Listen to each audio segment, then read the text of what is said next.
सरसकट सगळ्यांक आवडणारो नाश्ता म्हणजे कांदा बटाटा पोहे. दिवाळी आसांदे काय किंवा चतुर्थी आसांदे सगळी एकत्र जमली की पोहे कर असं सांगतली. उपीट सरसकट सगळ्यांक नाही आवडणार.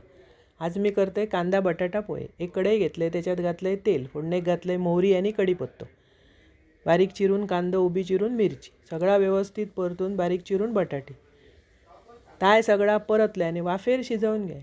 अप्रतिम पोहे होतात आणि सगळी एकत्र येले ना की ते आपोआप खाल्ले जातात. न आवडणारी पण गप्पा गोष्टी म्हणजे गजाले मारीत मारीत खातात. आताशी घरात सगळी मंडळी इल्ली असावं.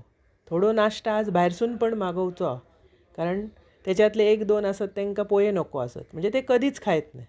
व्यवस्थित बटाटी भाजून झाली की घातले हळद, भिजवलेले पोहे, चवीपुरता मीठ आणि किंचितशी साखर. सगळा व्यवस्थित परतून वाफ काढायची. नंतर भरपूरसा खोबरा आणि वरसून कोथिंबीर, हाताना लिंबू पिळायचा आणि शेव घ्यायची. अप्रतिम चव येता. असे पोहे करून बघा, खावा, आवडतले तुमका आणि आवडले चॅनल सबस्क्राईब.